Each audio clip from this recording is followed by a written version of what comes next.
Bonding എന്താണ് നമ്മൾ last വീഡിയോയിൽ കണ്ടായിരുന്നു. അതിനകത്ത് ഒരൊറ്റ നൈറ്റ് കൊണ്ട് ഉണ്ടാവുന്ന കാര്യമല്ല, അതിന് ഓരോ സ്റ്റേജസ് ഉണ്ട്. ഫസ്റ്റ് സ്റ്റേജ് ആണ് ലവ് ബോംബിങ്. റിലേഷൻഷിപ്പിന്റെ സ്റ്റാർട്ടിങ്ങിൽ പാർട്ട്ണർ നിങ്ങൾക്ക് എക്സസ് ആയിട്ടുള്ള സ്നേഹവും അറ്റൻഷനും അപ്രീസിയേഷൻ ഒക്കെ നൽകും. ആൻഡ് നിങ്ങൾ സ്പെഷ്യൽ ആൻഡ് ചൂസൺ ആണെന്നുള്ള ഫീൽ നിങ്ങൾക്ക് കിട്ടും. സെക്കൻഡ് സ്റ്റേജ് ആണ് ട്രസ്റ്റ് ആൻഡ് ഡിപ്പെൻഡൻസി. ഇങ്ങനെ ചെയ്യുമ്പോൾ നമുക്ക് അവരോടുള്ള ട്രസ്റ്റ് കൂടുകയും നമ്മൾ പതിയെ അവരിൽ ഡിപ്പെൻഡഡ് ആവുകയും ചെയ്യും. അതായത് നിങ്ങളുടെ സമാധാനം, മൂഡ്, ഇമോഷണൽ സ്റ്റെബിലിറ്റി ഇതൊക്കെ അവരെ ഡിപ്പെൻഡ് ചെയ്തിരിക്കും.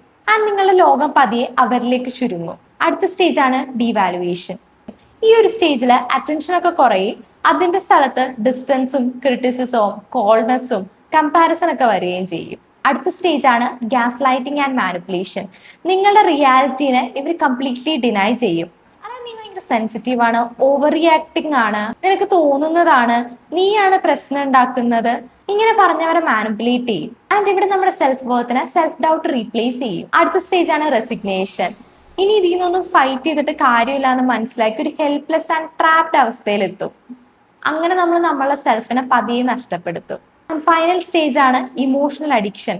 അതായത് ഈ പാർട്ട്നേഴ്സ് ഇടയ്ക്കിടയ്ക്ക് പഴയതുപോലെ നമുക്ക് സ്നേഹം തന്നുകൊണ്ടിരിക്കും. ഇങ്ങനെ തരുമ്പോൾ നമുക്കൊരു ഹോപ്പ് ഉണ്ടാകും. ആൻഡ് ഈ ഒരു ഹോപ്പ് നമ്മൾ ഈ റിലേഷൻഷിപ്പിൽ നിന്ന് പുറത്ത് കടക്കുന്നതിന് പ്രിവെന്റ് ചെയ്യും. ഈ ഒരു സൈക്കിളിൽ തന്നെ നമ്മൾ നിർത്തുകയും ചെയ്യും. ഓർക്കുക, awareness is the first step to break this cycle.